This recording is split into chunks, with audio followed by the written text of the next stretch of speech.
Pero la capacidad de fraude que hay en el mundo tecnológico, eso no tiene precedentes. ¿Poder o dinero? Yo prefiero el poder para servir. El poder por el poder mismo no tiene razón de ser. Si tú usas el poder para hacer las transformaciones que la sociedad requiere, sí, vale la pena. Cuando tú activas los circuitos de las aspiraciones a destiempo, tú no atiendes la responsabilidad que tú tienes delegada.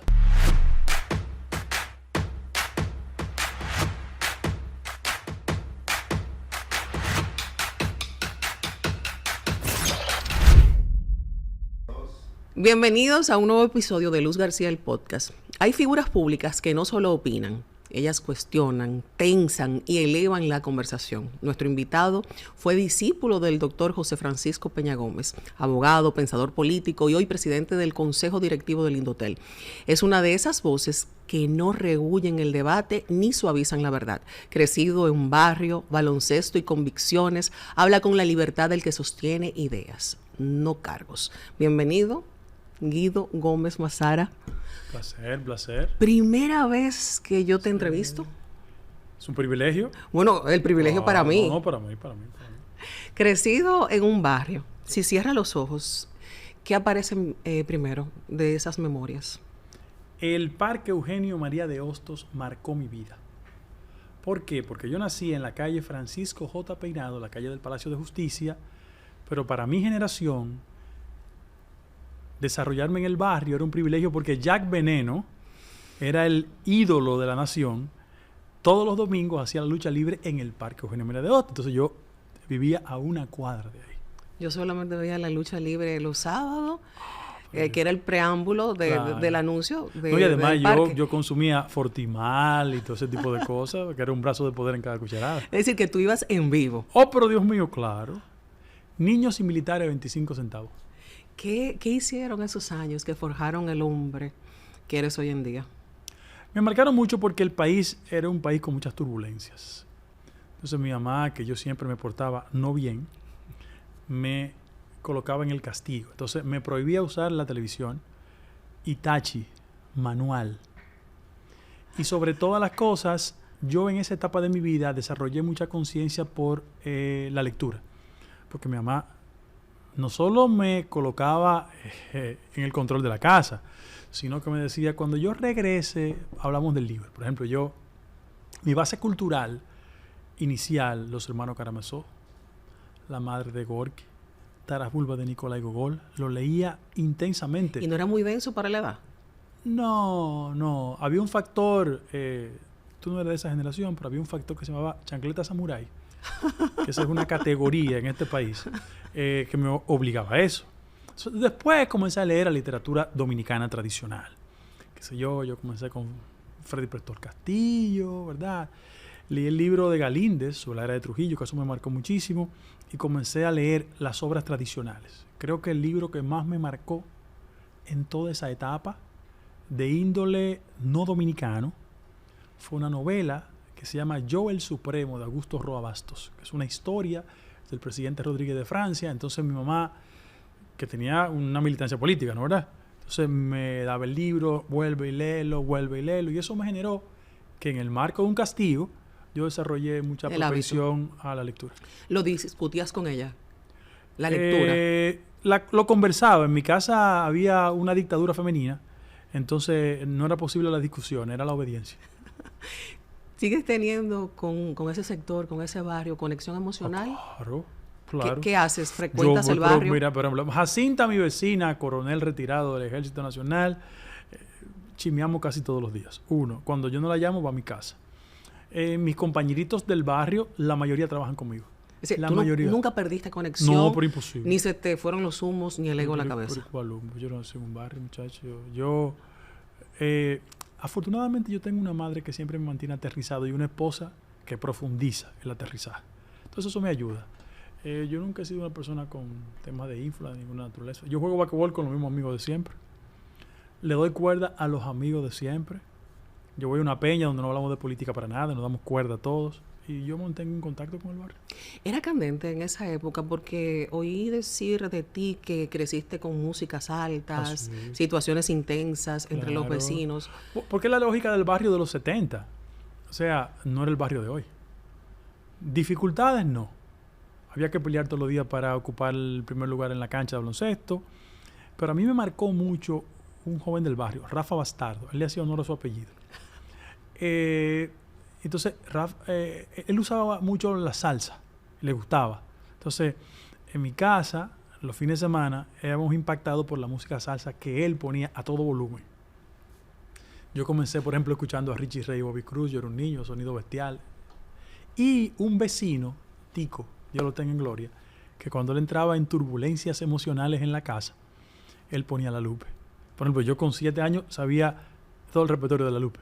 ¿Qué te pedí? Teatro y todo eso. ¿Cuál es tu favorita? Honestamente, teatro. Por lo de falsedad bien ensayada, estudiado simulacro. ¿De verdad? A mí me gusta según tu punto de vista. Yo soy la mala, claro. Yo soy la mala. Y la interpretaba y todo. Sí, bueno. ¿Tú sabes cantar? Para nada. Yo te iba a decir, cántame un pedacito de La Lupe. No, para nada. No, porque aunque a mí me penetró la salsa en una etapa inicial, si tú me dices, ¿qué música me marcó? Silvio Rodríguez. ¿Por aquello de la izquierda? No, tenía que ver con la sensibilidad poética de él. Él tiene una canción que se llama Huele de una mujer con sombrero. Ay, ese es Una mi mujer favorita. se ha perdido. Es una cosa bellísima. Se ha perdido... El delirio del polvo. Se ha perdido una bella locura, su verde cintura debajo de ti. Eso es una canción emblemática. Entonces, ya mi generación, yo comenzaba a tener inclinaciones por la política. Entonces Silvio marcó toda esa época. Hay un cantante cubano también que me gusta mucho, se llama Mauri Pérez. Me fascina también. Que él musicalizó un poema de François Villon. Cerca de ti, ¿por qué tan lejos verte? ¿Por qué noche decir si es mediodía? Si arde mi piel, ¿por qué la tuya es fría? Si digo vida yo, ¿por qué tu muerte? Ay, ¿por qué este quererte sin tenerte? Este llanto, ¿por qué no la alegría? ¿Por qué de mi camino te desvías? Y es que me vences tal vez si ser más fuerte. Silencio, nadie a mi dolor te responde. Tus labios hablan y tu voz esconde. ¿A quién decir lo que mi pecho siente? A ti, François Villon, poeta triste, lejana sombra que también supiste lo que es morir de sed junto a la fuente. Qué bello, qué bello. Eso es... He tenido yo crecí con eso. Yo he tenido el chance de entrevistarlo y también he tenido el chance de disfrutar de su música porque creo que actualmente vive en Miami. Sí, correcto. Sí. Correcto. Yo creo que tú, aparte de buen poeta, debes cantar bien, debes tener buena tesitura. No, quizás es vergüenza que te da. No, para nada. Para nada. Cuando yo comienzo a hacer intentos de cantar en mi casa, hay un terremoto, todo el mundo sale. Yo digo eso de mí. La mujer mía, pero por el amor de Dios. No, yo soy malísimo cantante. ¿Cómo se forja la identidad política de un hombre que crece con una herencia revolucionaria y tiene un ejercicio institucional dentro del poder? No, a mí me impactó Peña Gómez, fue. Peña Gómez tenía una relación con mi padre, porque en la década de los 70, cuando Juan Bosch llega a República Dominicana de Benidorm, usa una frase que había que quitarle las garrapatas al buey blanco, en franca alusión a MP de mi papá. Entonces, eso me marcó mucho. Y Peña siempre me asumió. O sea, los momentos más gratos de mi vida, desde el punto de vista académico, yo los celebré con Peña. O sea, yo llevé a mi universidad a Peña a hablar. Yo le llevé al New School for Social Research a hablar sobre el tema de América Latina. Y cuando me gradué, yo siempre lo digo, yo no tenía luz. Bueno, yo tenía a mi niño que había nacido ya. Yo fui a un programa de estudios, becado, evidentemente. La que tenía una beca buena era mi esposa, no yo. Y yo no tenía $10. Entonces... ¿Eso fue en Nueva York? Sí. Había terminado ya. Había presentado mi final paper, como le dicen, mi trabajo final. Y Peña me dijo, ven acá. ¿Qué tú piensas hacer? Yo le digo, no, yo tengo un trabajo. Yo tenía un part-time en Telemundo, una cadena. ¿Tú trabajaste en Telemundo? Claro, porque Isolda Peguero, una llave mía de toda la vida, me consiguió hacer unos legal research. Hacía una investigación legal cuando estaba modificando el welfare. Ah, sí, pero no en cámara. Entonces. Sí, yo hacía el comentario en cámara. Entonces, era un pasante, hombre, era un niño. Entonces, él me dijo, no, nos vemos en 2 semanas. Yo, pero doctor, No. Me preguntó, ¿tú tienes un carro? Le dije, un carrito ahí. Me dijo, está bien, súbete aquí en el carro. Y me entregó $10,000. Me dijo, déjale el carro a tu mujer. No te metas con la mujer. Déjale ese carro. Compra un carro y ven para República Dominicana. Eso hizo Peña Gómez conmigo. De verdad. Y eso yo no tengo con qué agradecerse. Pudiéramos decir que Peña hizo ese rol que te faltó al perder a tu papá. Sí, porque yo físicamente perdí a mi papá, pero yo tenía muchos padres emocionales. ¿Por qué mi abuelo, Dios lo tenga en gloria, asumió ese rol? Porque mi mamá siempre fue una persona roca izquierda para la mentalidad de la época, ¿no verdad? Mi abuelo era un colono, presidente de la Asociación de Colonos, y mi mamá se casó con uno que tenía los 3 grados del prejuicio: prieto, pobre y comunista. Entonces, imagínate, pero mi abuelo siempre fue un ultra protector. Claro, en el camino mucha gente, amiga de mi padre, me protegió, entre ellos Peña. Sabemos la memoria histórica de lo que representó tu padre, pero ¿cómo la viviste tú en el seno del hogar? Yo tenía 3 años. Tú cuando eres un niño tienes las consecuencias de la ausencia. Mi madre presa constantemente. Los allanamientos. Yo tengo una novela pendiente que escribir y le he avanzado bastante. Se llama Pisos Rojos. Es una novela que intenta recrear lo que yo viví. ¿Por qué eran pisos rojos? Porque eran pisos de gente que militaba en la izquierda. Por ejemplo, la viuda de Amí Abel, Nirta Santos. La viuda de Henry Segarra, doña Gladys Gutiérrez. Mi mamá. O sea, 3 mujeres, viuda, sola, levantando a un grupo de muchachos, terrible de paso. Entonces, yo he avanzado bastante en la novela y quisiera terminarla. Lamentablemente, la política me quita tiempo para eso. ¿Por qué el piso rojo? Porque la militancia de ellos era de izquierda, eran rojos. Y el MPD era un partido rojo y negro. A la luz del conocimiento de ti mismo, ¿qué sientes tú con esas vivencias de niño? Que uno lo ve magnánimo, porque uno lo ve a la luz incluso de la edad o del tamaño. ¿Qué te faltó? Que hoy a la luz del hombre tú dices, tengo carencias por la ausencia en tal sentido. Mira, es muy cómodo evaluar, porque tiempo y espacio, ¿no? O sea, mi padre vivió como una generación sujeta a los riesgos que implicaban perder su vida, y así pasó. No, yo hubiese preferido tener físicamente a mi padre, eso siempre. Pero yo he aprendido tanto en la vida con su ausencia, que aunque físicamente no lo tengo, yo tengo una marca en algún tipo de conducta. Yo soy, por ejemplo, por naturaleza irreverente. Y defiendo mi verdad sin importar la consecuencia. Eso me ha motivado que en mi casa, cada vez que grima como argumento la intensidad en el discurso de mi hija menor, mi esposa me diga, bueno, pero hija tuya, ¿qué tú quieres? ¿Es la que más te hereda? La chiquita sí. Todo lo riposta, todo lo argumenta, pero me tengo que quedar callado. Pero no, yo no tuve grandes ausencias. Las carencias materiales propias de la época. Fíjate, mi mamá trabajaba en la Universidad Autónoma de Santo Domingo, ganaba 35 pesos. Y el símbolo de agrado de mi madre era que nos llevaba, nosotros nacimos en la J. Peinado, entonces nos llevaba al restaurante Mario, que quedaba frente al Parque Independencia. Quedaba Radio Guarachita al doblar. Entonces mi mamá, mi hermano y yo no podíamos entrar al salón, sino que nos quedábamos en el taburete. Y mi mamá, ya estábamos alfabetizados los dos. Mi mamá, abríamos el menú y decía lo siguiente: cuidado si se equivoca, muchachos del diablo, que he hecho fan y chicharrón de pollo. ¿Tú sabes cuánto hacía esa cuenta? 2,15.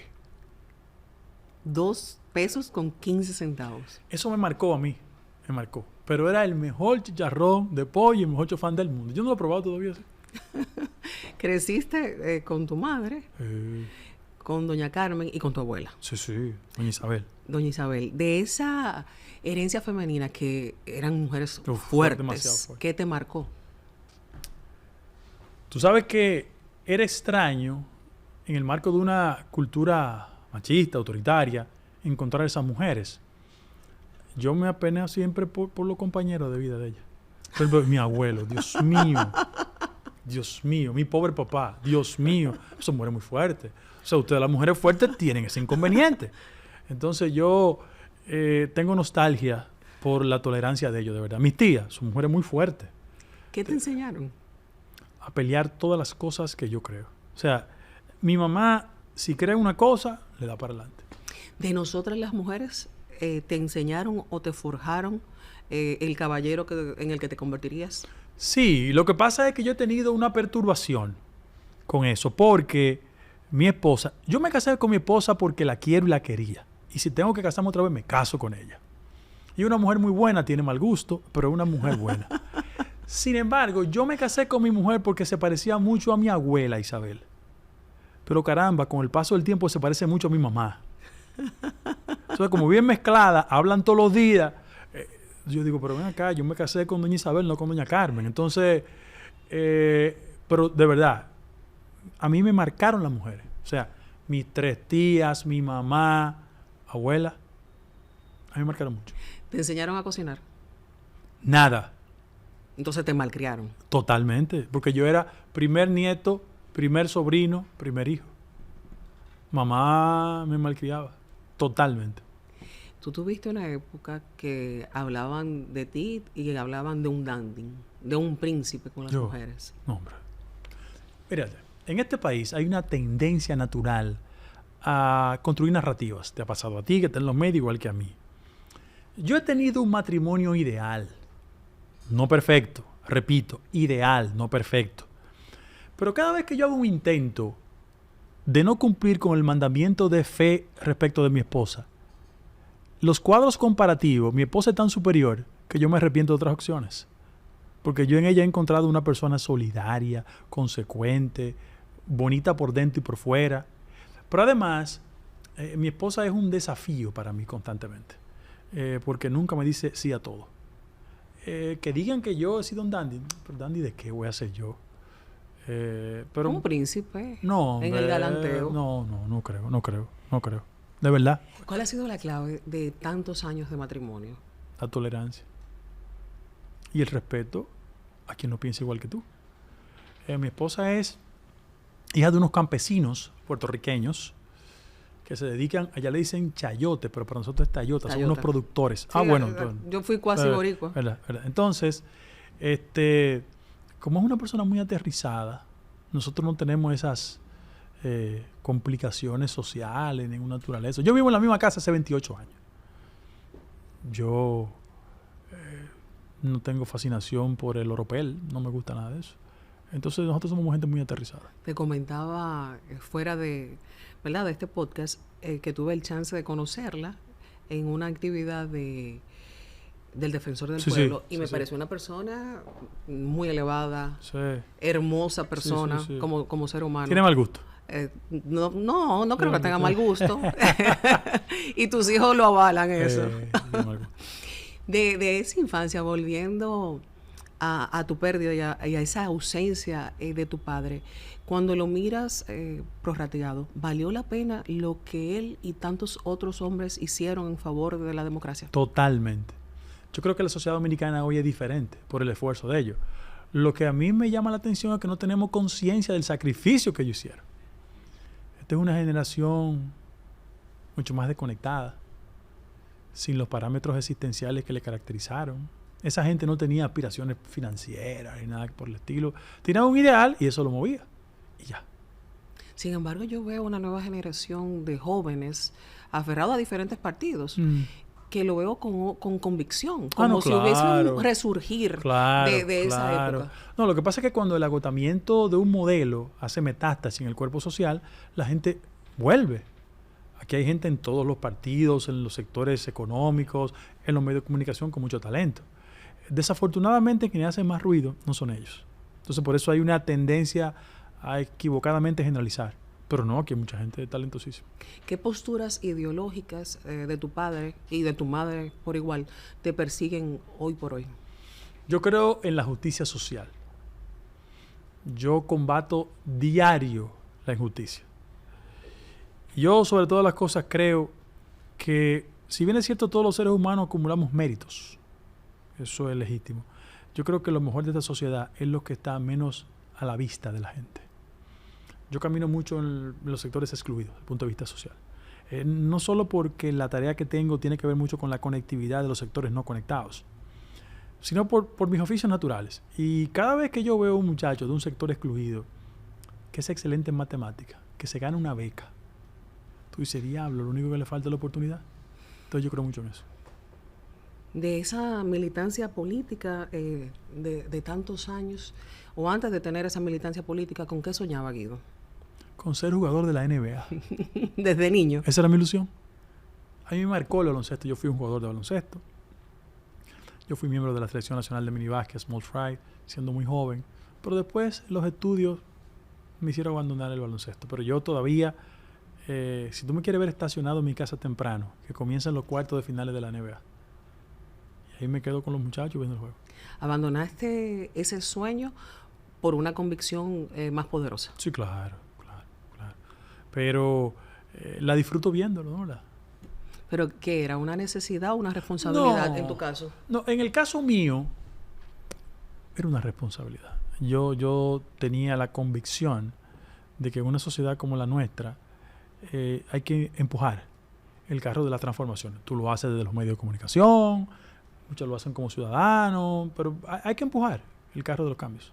¿Qué te enseñó el baloncesto que lo puedes aplicar hoy por hoy a la política? Mira, perfectamente.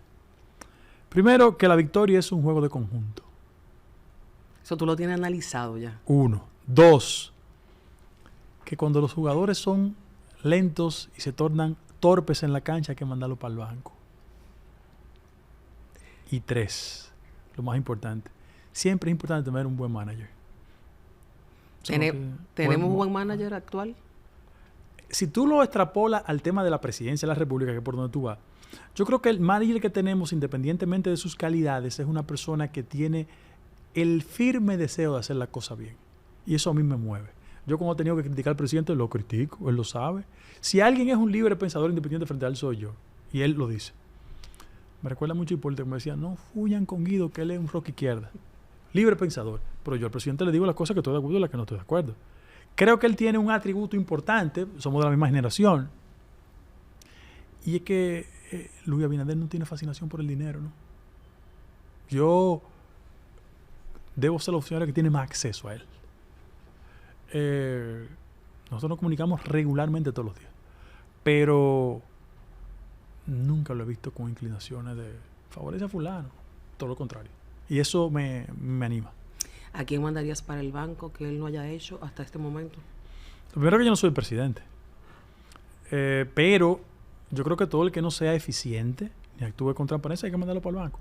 Mira lo que pasa con los políticos dominicanos, que construyen afectos primarios en el interregno del éxito electoral. Y cuando llegan, a veces cometen el error de no darse cuenta que la sociedad te evalúa no por el afecto primario que tú tengas con el colaborador, sino por sus resultados. Entonces, yo creo que en la vida política dominicana, en el gobierno y fuera del gobierno, esta es una sociedad digital, pero hay figuras que son análogas. Entonces tenemos ese problema. Aquí hay un país que cambió totalmente. Y aquí a tiro de un clic, tú sabes lo que está pasando en Indonesia. Pero hay mentalidades que siguen siendo análogas. Entonces ese es el problema que tenemos. Hablas de Hipólito y que dice que tú eres rosca izquierda. Uh-huh. Y definitivamente todo el mundo te conoce por tu frontalidad. ¿De dónde surge? Mi frontalidad es mi temperamento. Yo siempre prefiero una gente que me diga la verdad, Luz, y no que me simule cosas. Yo detesto a la gente hipócrita. Yo le digo a mucha gente que hace halagos indeseados, innecesarios. Yo le digo que yo soy como el dumpling. ¿Cómo es el dumpling? Que yo no cojo salsa. A mí no me gusta ese halago. A mí no me gusta, de verdad. Yo prefiero la gente que me diga las cosas en mi cara. Y ya. ¿Qué profesor o libro te sacudió alguna idea política? Profesor. El profesor Severo Alvarado. Profesor de historia en La Salle. Que me hizo conciencia de cómo ver la historia con un sentido crítico me iba a hacer un mejor ser humano. A mí como novela me gustó mucho Yo el Supremo, de Augusto Roa Bastos. De verdad, te lo dije. Pero un libro para mí estremecedor. La madre de Gorky. Me estremeció. ¿Qué heredaste, ya que hablaste hace un rato de él como líder de José Francisco Peña Gómez? No, porque es que Peña Gómez era una figura excepcional. Además, él era la vocación de servicio con un rostro de político. Es un acto de atrevimiento y de afecto, ¿no? Innecesario. Yo le dije, un día íbamos para San Pedro de Macorís y yo le dije, él me dijo, ponme la agenda. Yo era el muchachito que notaba todo. Me había dado la responsabilidad de San Pedro de Macorís y él me dijo, a las 2 de la tarde en el Parque de Consuelo, municipio. Y yo de fresco, porque yo tenía que decirle eso. Pero doctor, mire, me dijo, mire, cállese, que esto no es una universidad, que ese soy yo. Bueno, está bien. Me monto en el carro con él y vamos a Consuelo. Y llegamos a las 2 de la tarde al parque de Consuelo. Luz, no habían 3 almas ahí. Yo dije, ay Dios mío, qué vergüenza este hombre. Y le dije, yo estaba loco por decir algo, pero dije, déjame evitarme un boche. Le digo, ¿estamos en el parque? Sí, yo sé que estamos en el parque. Y él comenzó, saludó a un billetero, un limpiabota. Comenzó a caminar así. Yo no sé de dónde fue que salió tanta gente. Como a los 8 minutos él me dice, Guido, vire la cara. Cuando yo viré la cara, había como 4.000 o 5.000 gente detrás de él. Y eso ha sido el acontecimiento que más me estremeció a mí. Como un ser humano Del cero. hacía eso. Yo digo, estamos frente a un hombre excepcional. Su mejor consejo. Prepárate. Siempre me lo decía. Había un libro de David Osborne que él me regaló. En español se llama Reinventar el Gobierno. Era la época de cuando Clinton llegó al poder en Estados Unidos y estaba transformando todas las reglas sociales y cosas esas respecto de la política de welfare y eso. Y él me regaló el libro. Y él me dijo, Guido, ¿lo leíste? Yo, sí, le hice un resumen del libro. Me dijo, mira, nosotros, oye lo que dijo, nosotros, en el único escenario donde el prejuicio no nos marca, es en la formación. Prepárate. Ese es el mundo de ahora. Él me decía cosas a mí como que me sacaban de quicio. ¿Tú sabes cuándo yo lo he entendido? 20 años después. Porque yo no tenía la capacidad de entender las cosas. Y yo por eso a Peña lo tengo en un altar. ¿Fue víctima del prejuicio racial?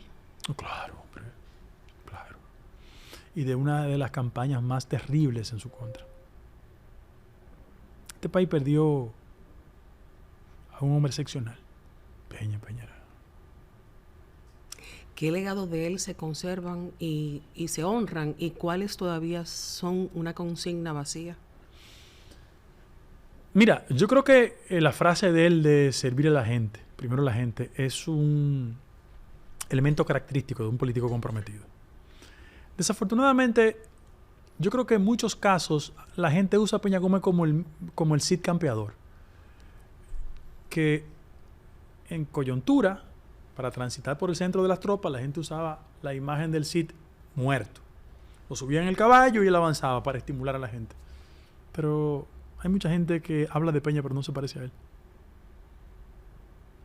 Si tuvieras que sentarte con él, si pudieras sentarte con él, obviamente, ¿qué tuvieras que explicarle de la actualidad política?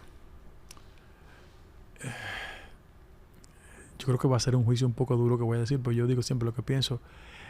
La principal tragedia de este país es que hay una clase política que piensa con faltas ortográficas. O sea, la generación de Peña era una generación instruida, culta. Formada. Bosch, Peña, Balaguer. Aquí hay políticos que dicen aiga y quieren ser presidente de la República. Entonces es un problema que hay. Yo creo que el legado de él y de esa generación, que era gente bien formada. Y tú no le puedes entregar las tareas públicas a gente que no tiene formación elemental. Es una tragedia que tenemos nosotros aquí. Y por eso se expresa en el Congreso, en los ayuntamientos, en los funcionarios, en la oposición. Tenemos un problema serio. ¿Y no habría que reformar el sistema? Yo creo que hay que impulsar un cambio en la sociedad. Hay que conectar el país que todos tenemos en la mente con el país que existe. Porque aquí hay un país en la idea y otro país que existe. Yo siempre le digo a mis hijas, bueno, la que vive fuera cuando viene se lo digo, que este país no es la 27 con Lincoln. ¿Verdad? Este país es Gualey, Guachupita, Lomina, Santo Domingo Este, vengan a ver, la frontera. Yo estaba el fin de semana pasado en la República de Dajabón. Y hay que ver lo que está pasando en este país. O sea, hay que aproximar a los pocos que lo tienen todo con lo mucho que no tienen nada, porque si no, no vamos a tener país. Y ese es un esfuerzo que hay que hacer. Hay unos pocos que vivimos en una burbuja social. No, pero claro. Muy lejos de la realidad. Pero clarísimo. Y me tengo que incluir, aunque quizás puedo estar empapada más de cerca que mucha otra gente, pero realmente vivimos en una burbuja y muy de espalda a la realidad que vive la mayoría. Sí, claro. Y yo creo que la responsabilidad de nosotros como padres, en el caso de nosotros, es aterrizar a los hijos. A decirle, bueno, por la gracia de Dios y el esfuerzo de tus padres, tú tienes acceso a educación, a calidad de vida, pero el resto no. Hablas de tu hija que está estudiando fuera. ¿Tenemos nosotros como padres o tendrán ellos como hijos oportunidades de poder hacer vida a futuro en la República Dominicana? Con el dolor de mi alma digo que ya yo, mi hija, en términos de su desarrollo aquí, quisiera equivocarme, pero se siente más cómoda en Valencia. Si la otra intentare, le voy a poner un impedimento de salida. Yo no me voy a quedar solo. Pero tiene que darle las mismas oportunidades. Sí, pero que vaya y que venga. Y se lo digo todos los días. Te va, pero yo estaba hace como 2 meses y medio en Duke. Fui a un programa, Duke University. Y la llamé y le dije, mira Isabela, aquí hay un programa que tú quieres estudiar leyes en Duke. Ay, papi, no. No. Eso es un campo, me dijo yo. Ay, Dios mío. Pero... Esa es la pequeña. Sí, la chiquita. Es decir, que no solamente te heredan el carácter, también en sus apetencias profesionales. Académicas, sí. Eso es lo único que yo lo voy a dejar, porque mira, todo el que me conoce sabe, aquí la gente quiere cambiar su historia, no es el caso mío. Yo soy el nieto de una lavandera, mi abuela, mamá y papá era lavandera, ¿verdad? Y cuando mi papá se puso con esas ideas extrañas, vino a la calle Francisco Villepes en Villa Francisca a vender fritura. Eso me llena de orgullo a mí. Si yo tengo ese origen, yo no puedo exhibir patrimonio, porque algo raro hice. Entonces, como la gente quiere falsificar su patrimonio, yo siempre digo que yo a mis hijas no les voy a dejar nada. Estudio, preparación y ya, que con eso puedan vivir. Hablas de eso con orgullo, Sí. de lo que has sido, de tus raíces, de dónde vienes. Claro. Pero me imagino que el decantarte por la vida política y por la vida pública ha tenido un saldo emocional importante. Ah, sí. ¿Cuál ha sido el precio más caro?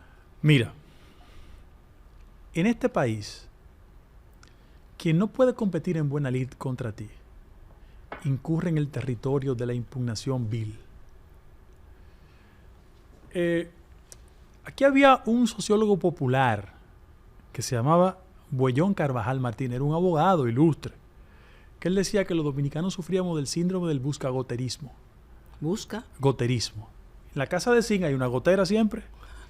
Entonces los dominicanos somos muy propensos a generar imperfecciones cuando tú no puedes competir. Ah, a Luz le va bien, pues hay que buscar un defecto. Entonces, yo creo que en el territorio en que yo me desenvuelvo tiene mucho que ver con eso. Con el que se siente insuficiente para la competencia, te construye un argumento. Y yo siempre preparo emocionalmente a mi familia para eso. Porque yo pasé de ser un muchacho académico, profesor universitario, abogado, a ser de todo. De todo. Pero yo vivo en la misma casa, tengo las mismas esposas y nadie ha podido impugnarme. Pero tú sientes que aquí hay francotiradores, pero de la envidia. O sea, cuando tú avanzas, ellos proyectan en ti lo que ellos son, no lo que tú eres. Y contra eso hay que ir con inteligencia, no dejarse provocar, conseguir la meta y actuar tranquilo. ¿Cómo has cultivado esa inteligencia emocional? Con el paso del tiempo. Yo creo que a mí... Mira, tú tienes un hijo. Ningún ser humano está preparado para la muerte de un hijo. Ninguno. Y cuando un acontecimiento tan doloroso te llega y tú nunca lo vas a superar, entonces tú te preparas emocionalmente para muchas cosas. Mira cómo la dureza de ese acontecimiento te genera una fortaleza en el marco del dolor. Entonces yo emocionalmente me preparo. Cuando se han equivocado conmigo, yo lo someto y tengo 2 sentencias en la Suprema Corte de Justicia y lo condeno sin problema. Yo creo que poca gente se equivoca conmigo ya. O sea, yo puedo entrar en el debate de las ideas sin ningún tipo de problema, pero el que se equivoca conmigo sabe que conmigo hasta el final. Hablas de un acontecimiento muy doloroso, como tú señalas. Ningún padre está preparado para eso. Pierdes a Maximiliano con 12 años. Sí. Ese es el acontecimiento más grave de la vida que me ha pasado. Mira que yo soy huérfano de que tengo 3. Pero si un hijo o una hija tiene un tema de salud, tú te vas preparando mentalmente, pero fue un aneurisma. Algo que llegó de repente. Mira, Luz, y eso es tan terrible que hay días en que yo, por algún acontecimiento rápido en la casa, voy a buscar un libro en la biblioteca y entonces hay unas fotos de él. Y te digo la verdad, si yo la veo de frente, el día se me derrumba. yo tengo que esperar como 2 o 3 horas para yo como volver en sí. Y trato lo menos posible de ver la foto, porque eso me altera, de verdad. ¿Se aprende a vivir con el dolor? Tú tienes que negociar con la realidad, pero, por ejemplo, cuando yo estoy en cualquier punto y uno de sus amigos va y me saluda, eso me nubla, sí. Y me imagino que surge la cuestionante.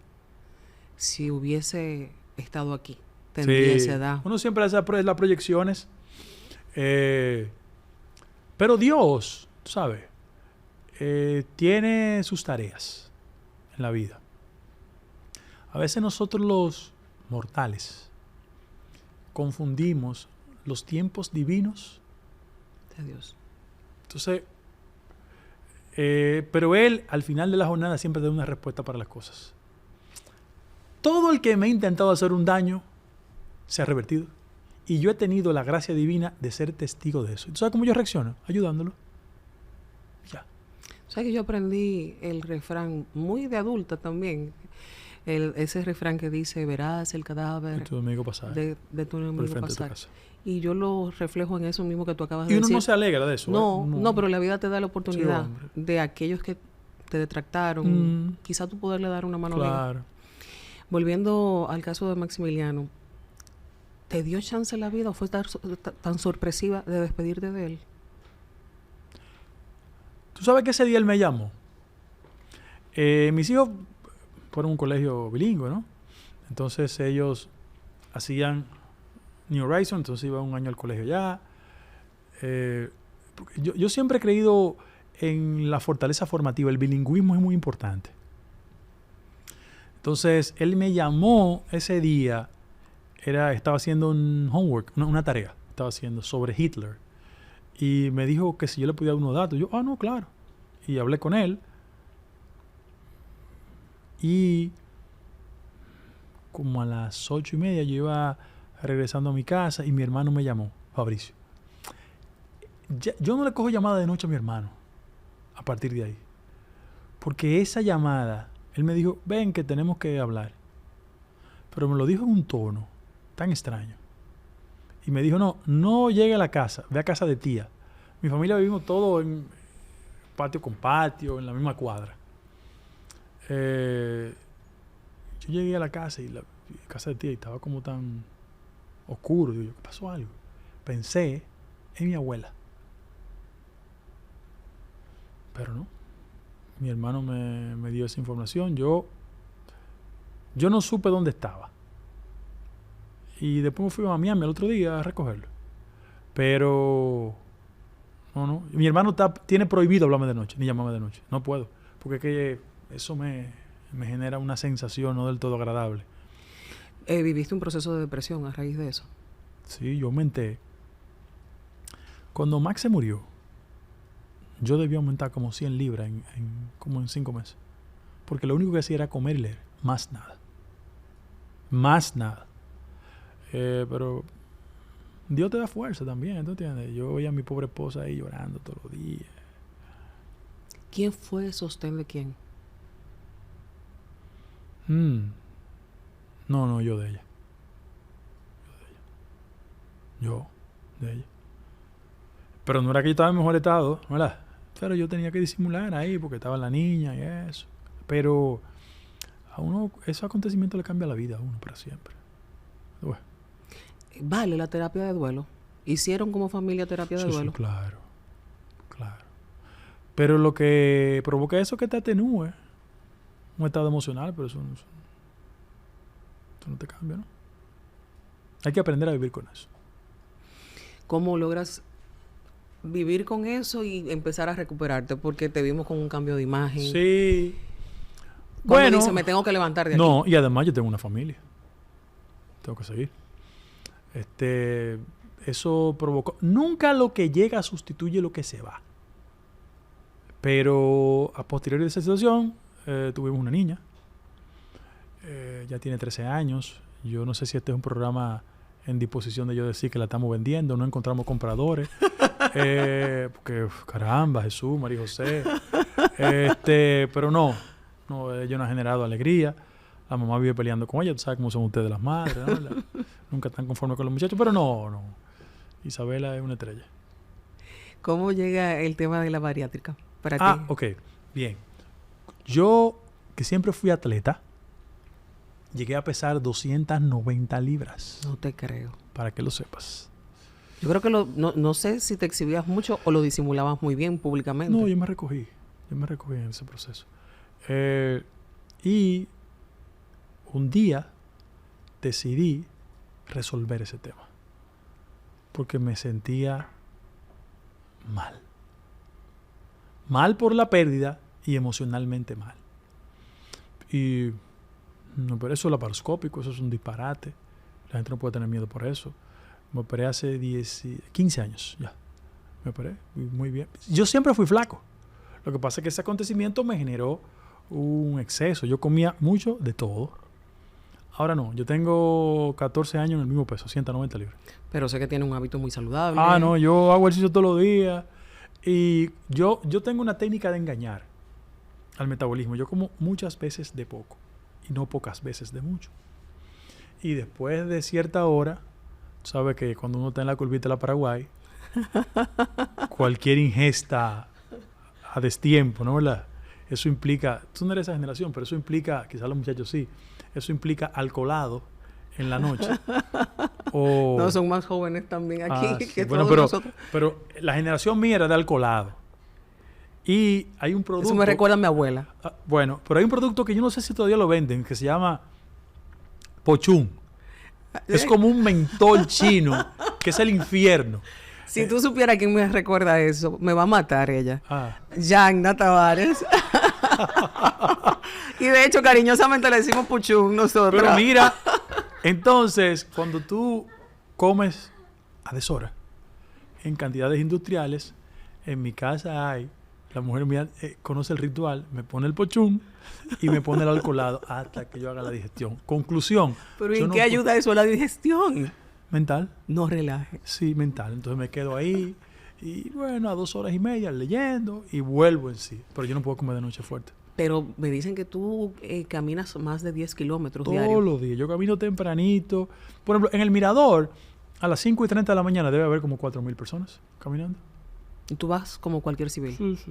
No, normal. ¿Cómo yo voy normal?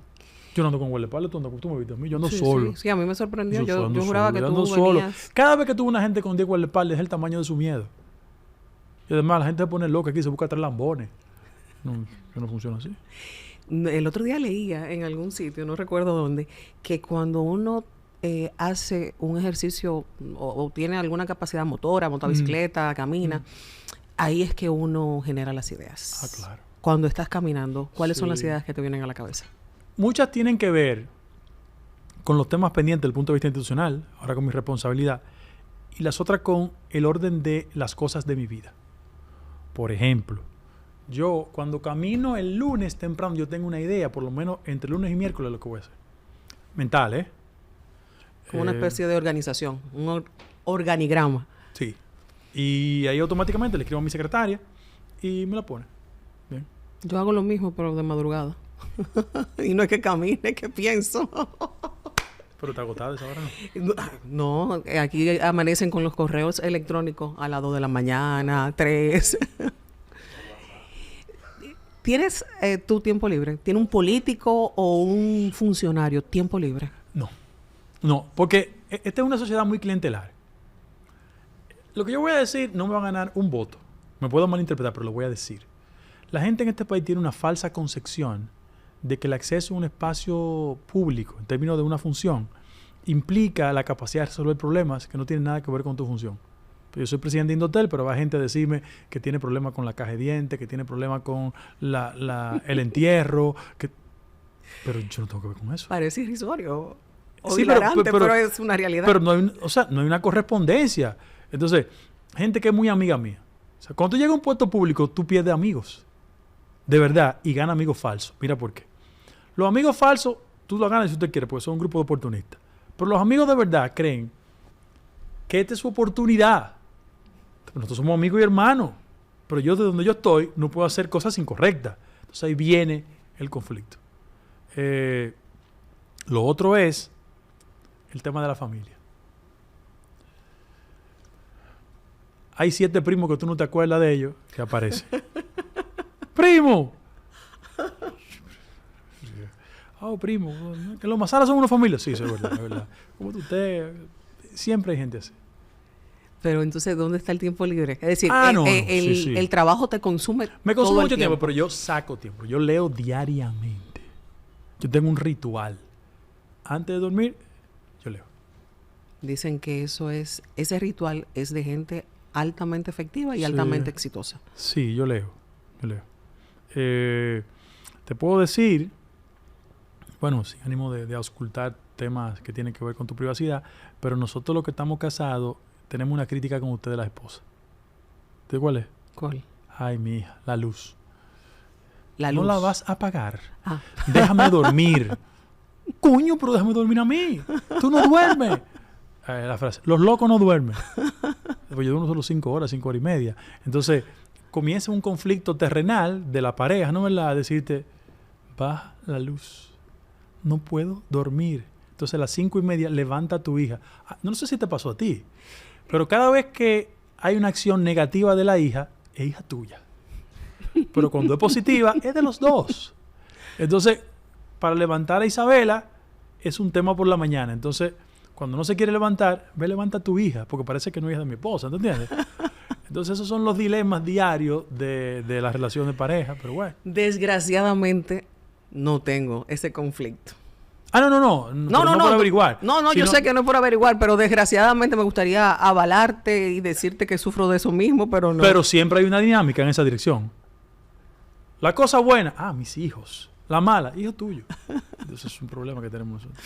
¿En qué siente, cambiando diametralmente la temática, qué ha fallado este gobierno? Mira, nosotros no hemos fallado en cosas, ¿eh?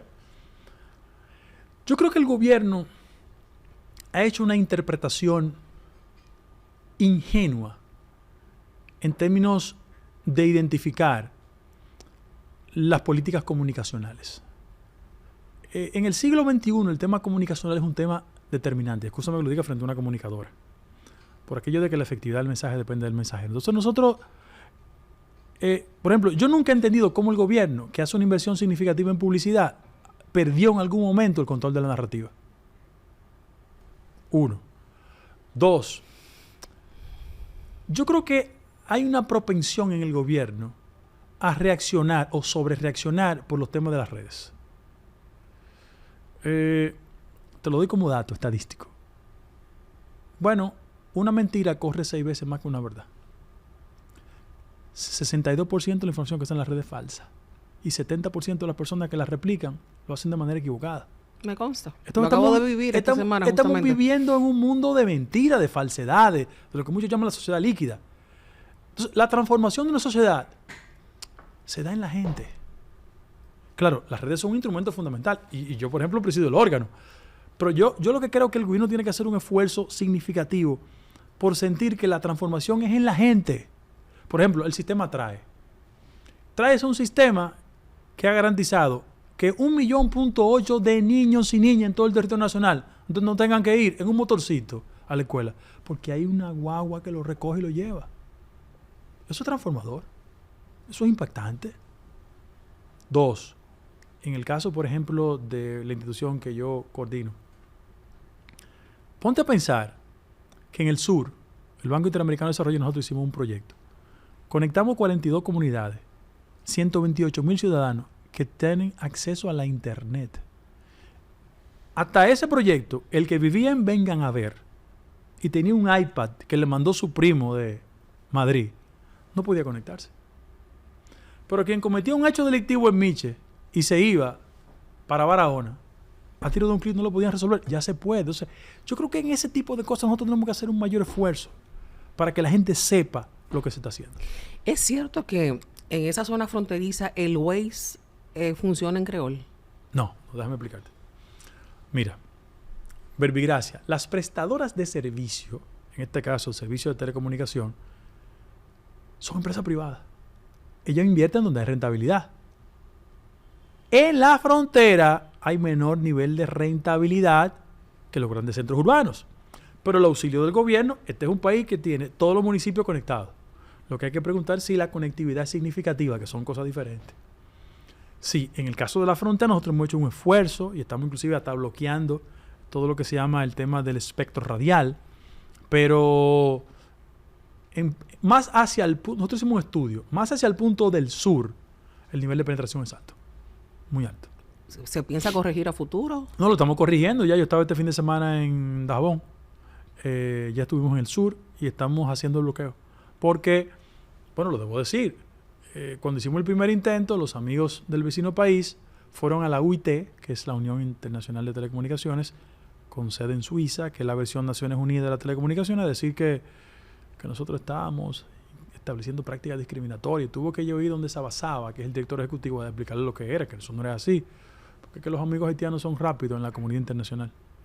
Tengo una anécdota que tiene que ver con tu rol. En días pasados lanzamos un proyecto familiar en Santiago, una finca de mi padre, de Palmas. Y como yo soy la de la vida pública, me dediqué a invitar a todos los arquitectos, paisajistas del país, que obviamente me pueden conocer por la vida pública, pero no necesariamente en ese rol. Y de repente salían algunos diciéndome, mire, usted a mí no me va a engañar. Y evidentemente es porque se ha hablado del tema de la conectividad en las cárceles. ¿Qué se está haciendo al respecto? Explico. Mire lo que pasa. La mejor forma de asumir una política pública es con los datos. Es que el dato mata el relato. En la República Dominicana el 36% de los robos tienen como destino un celular.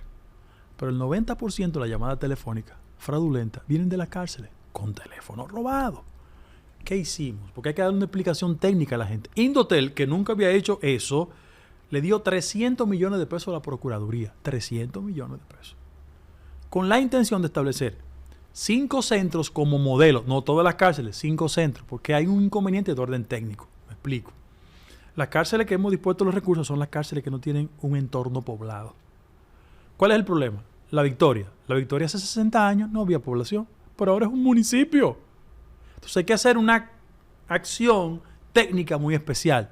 Es cierto, en muchas cárceles... Para no afectar a la comunidad. Correctamente. Entonces nosotros estamos haciendo el esfuerzo técnico en esa dirección, pero ya hay 5 modelos que están bloqueados. Por ejemplo, ahora, hay en el primer ciclo 2.700 van para Las Parras, la cárcel nueva.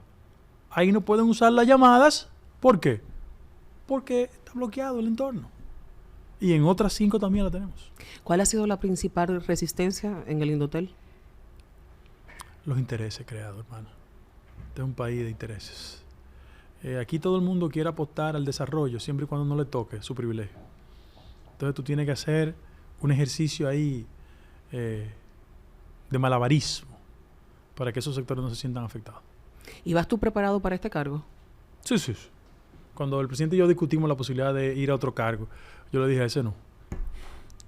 No. Y después me ha dicho, tú eres un tigre, tú sabías. Dicen que al presidente no se le dice que no. No, pero con el presidente yo hablo normal. Digo yo, respeto sus jerarquías. El presidente de la República, pero hablamos normal. ¿Cuál era esa función? No. Por lo que uno habla con un presidente no lo dice. Pero no. Yo no. Eso me voy a poner en el centro del debate y de los conflictos. Y no quiero. Pero tú tienes el carácter y la guapesa. Sí, eso es verdad. Pero todo en la vida tiene etapas. Tú no eres la persona que hace 15 años. Tampoco yo. Ya. ¿Qué aprendiste del lado oscuro de la conectividad? Hermana, la capacidad de fraude que hay en esta sociedad. Mira, tecnológicamente, yo creo que el acceso a las redes, muchos llaman que es la 4ª revolución industrial, el acceso al Internet. Pero la capacidad de fraude que hay en el mundo tecnológico, eso no tiene precedentes. Mira, en el país, el mayor nivel de empleabilidad está en las llamadas carreras STEM, ciberseguridad, inteligencia artificial, Big Data, Internet de las cosas, blockchain. ¿Sabes por qué? Porque el desarrollo del fraude, ojalá no te haya pasado a ti. No, hasta déjame tocar madera. Pero la gente que es víctima de fraude en este país, eso es mucho. Se han intentado pedir cosas a nombre mío. ¿Ah, sí? Sí, ha pasado. Cuando te falsifican el perfil en WhatsApp, pero no ha Nosotros sido... hicimos un concurso que se llama Del 4.0. Un chico de la Romana, una estrella, falsificó la voz mía del presidente en una conversación delante de nosotros. No te creo. Sí. Es una habilidad tecnológica que tienen. Bueno, ya lo cooptamos. Pero hay que tener cuidado con el tema tecnológico. Ahora con la inteligencia artificial simulan cualquier conversación tuya y mía. No, Hay que tener cuidado. Y da miedo. Sí. ¿Cómo evalúas los cambios que hizo recientemente nuestro presidente en la ETED y en la OPRED? Mira, fue el resultado de una situación de sección que se presentó. El presidente reaccionó. La población lo ha asumido. Son 2 profesionales jóvenes, talentosos, con muy buen background. Yo les deseo lo mejor. Y ojalá contribuya a no repetir esa situación difícil que tuvimos. Fue un blackout. Y yo les deseo lo mejor, de verdad. ¿Te ves tú candidateándote? No, yo aspiro a que me vean, no yo verme. Yo no soy un ególatra. De lo que tú puedes estar seguro es que si yo transito la candidatura presidencial, la gente puede tener la fe de que yo soy un hombre que empuja reformas. Esta sociedad necesita gente que empuje reformas. Y además, el más enconado de mis adversarios, puede decir cualquier cosa de mí, pero no puede decir que yo pongo las S donde no van, ni las I donde no van, ni que pienso con faltas ortográficas. Además, a mí no me gustan los cuartos. Yo no sé robar. Entonces, yo creo que son factores importantes. ¿Someterías una precandidatura dentro del partido? Lo que pasa es que yo soy muy respetuoso de los ámbitos de la legalidad. Y lo que ha dicho la Junta Central Electoral y la ley es que no se puede hablar de eso ahora. Todo el que está haciendo eso lo está haciendo al margen de la ley. Entonces, tú no puedes ser un aspirante a una posición presidencial cuando tú incumples con la ley. Y yo sé que no lo están haciendo, pero yo no lo hago. ¿Hizo bien nuestro presidente al anunciar con tanta antelación la no reelección? Bueno, lo que pasa es que él tiene un marco constitucional que se lo impide. Pero yo fui de la persona que él convocó para decirle eso. Y lo que uno habla con un presidente nunca lo dice. Pero yo hubiese preferido que el marco constitucional determinara su comportamiento y ya. ¿Por qué? Porque cuando tú activas los circuitos de las aspiraciones a destiempo, tú no atiendes la responsabilidad que tú tienes delegada. Bueno, pues yo lo único que pienso es ser un buen funcionario. El día que decida otra cosa, lo voy a decir. Pero, mira, Luz, en este país, el dinero, los recursos no hacen presidente. Es el talento, es la formación, es la capacidad de conexión, es el carisma. Yo no conozco Bueno, la gente dice, no, Luis es presidente y tiene un patrimonio. No. Luis ganó como resultado del hastío que había en el país contra el PLD. Y él estaba en the right time and the right place, como dicen en inglés. Le echó un desempeño y la gente le validó 4 años más. Pero aquí nunca la gente por la fuerza y dinero ha sido presidente. Juancito Pérez no fue presidente nunca. Carlos Morales no fue presidente nunca. Y tenían grandes capitales. Magluta no fue presidente, Atuy de Cano no fue presidente, Miguel Vargas no fue presidente, Gonzalo no fue presidente. Eso no es verdad, eso no es el dinero. Tenía yo hace unos días en carretera una discusión con Miguel Ángel y me decía, ¿qué tú prefieres? Y te voy a traspolar la pregunta, ¿poder o dinero? Yo prefiero el poder para servir a la gente. Porque el poder por el poder mismo no tiene razón de ser. Hay muchos ejemplos. Si tú usas el poder para hacer las transformaciones que la sociedad requiere, sí, vale la pena. Pero el dinero, mira, la condición humana es tan perfecta que las cajas no tienen bolsillo. El día que usted se muere, no se lleva un centavo en la caja. Olvídate de eso. ¿Dónde debe poner el PRM un muro de contención? La corrupción. Y te voy a decir otra cosa. Yo no soy un político que esconde temas, por el contrario. Cualquier persona que esté metida en vaina de narcotráfico, que lo saquen del partido. Que no esperen un proceso, que lo saquen. Yo sé que la presunción de inocencia es una regla que prevalece, pero excúsame la expresión, coño, no hay derecho. Porque no es verdad que la mayoría de los PRMistas están metidos en esa M. Sin embargo, por la inconducta de 2 o 3 bandidos y sinvergüenza que están en todos los partidos, Están en todos los partidos. Porque el problema es que como la idea no prevalece, sino los recursos, buscan un sinnúmero de sinvergüenza. que pueden ser narcotraficantes, contrabandistas, lavadores, lo que sea. Eso le hace daño a la política. Y nosotros en el PRM no nos podemos dar el lujo de esos sinvergüenzas. Y el presidente ha sido muy categórico. Oye, esos tigres hay que sacarlos de ahí. Y no hay que esperar que con una sentencia, un proceso que lo saquen a todos. No importa que lo saquen. Tengo entendido que hace poco la DEA estuvo aquí precisamente para brindar un espaldarazo a la política del presidente Abinader. Así. Y además Francia va a establecer como los headquarters aquí sobre crimen organizado. Cuando tú ves las estadísticas respecto al tema de las incautaciones, tú te darás cuenta que nosotros tenemos resultados positivos. Sin embargo, óyete, esa gente no puede estar cerca de la política, de verdad. Que se dedique a otra cosa. Porque mira cuál es el problema. Ese tipo de gente tiene vacíos existenciales y cree que la fuerza del dinero lo puede cubrir todo. Mentira. Entonces encontraron la sombrilla de los partidos, y ya, harto de dinero, lo que quieren ser diputados, senadores, alcaldes, regidores, y eso nos daña.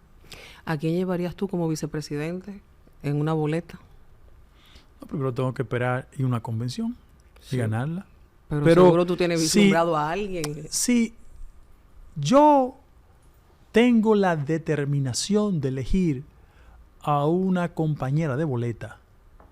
¿Lo harías femenino? Tiene que ser una persona que me compense a mí. Mira por qué. Yo soy un político que tiene arraigo en los sectores populares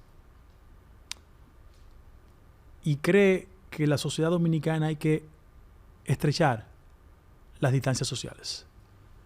Y una persona que nos pueda acompañar en una eventual candidatura, no he pensado en eso, de verdad, debe ser una persona que me compense en otros sectores. Hablaste en sentido femenino. Sí, sí. Aquí hay muchas mujeres talentosas. Además, yo en mi casa tengo una dictadura femenina. ¿Te gusta? No la disfruto porque no tengo de otra. ¿Qué harías diferente como presidente? Yo soy una persona que cree en dos cosas que son fundamentales.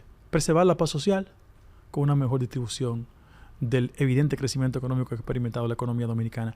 El país no puede seguir siendo un país que cuando crece, pocas manos concentren el crecimiento. Yo creo que hay que mejorar sustancialmente el tema de la educación. Por ejemplo, yo tengo una crítica profunda con el tema de la educación. La educación dominicana sigue formando a gente para las tradiciones profesionales, es decir, quieren ser médicos, abogados, ingenieros, contables. Este país lo que necesita es más gente de formación STEM. De verdad. Yo haría mayor énfasis en eso y multiplicaría los centros de formación tecnológica. ¿Qué te falta por lograr en el Indotel que te lo hayas establecido como reto? Mira, mi ciclo en Indotel está concluyendo. Porque yo las cosas que diseñé como acción de política pública le he logrado, gracias a Dios y al esfuerzo de la gente que me ha acompañado. Si tú hablas de conectividad en los destacamentos, lo hicimos. Si tú hablas de televisión terrestre digital, lo hicimos. Si tú hablas de 300 millones de pesos por bloquear las cárceles, lo hicimos. Si, por ejemplo, tú hablas hoy en día, que es un tema fundamental, que es el tema fronterizo, lo hicimos respecto al espectro. Por ejemplo, nosotros el 12 de diciembre vamos a ser presidentes de Regulatel. Es la primera vez que la República Dominicana tiene la presidencia de Regulatel. Compramos un edificio nuevo. Y yo reto a cualquier persona que me diga si ahí yo hice una cosa rara. Ahí estaba Sina Cabral, de presidenta de la comisión, una heroína nacional, que resiste 500 programas de investigación, 800 años de lo que sea. Entonces yo tengo la tranquilidad. Ahora vamos a avanzar en un proyecto de telemedicina, que lo tenemos, que es importante. Y el cuadro que socialmente me hace más tranquilo emocionalmente es el tema de la canasta digital. Hemos formado 48,000 mujeres, cabezas de familia, en el tema digital. Hemos distribuido 130,000 becas en el país. Para los pobres de este país, para los pobres, los que no tienen oportunidad. Entonces yo creo que mi ciclo en Indotel ya se está cumpliendo. Cuando hablas de que se está cumpliendo por esos logros o por esos hechos logrados, ¿ya lo hablaste con el presidente? ¿Ya hay una posible nueva posición?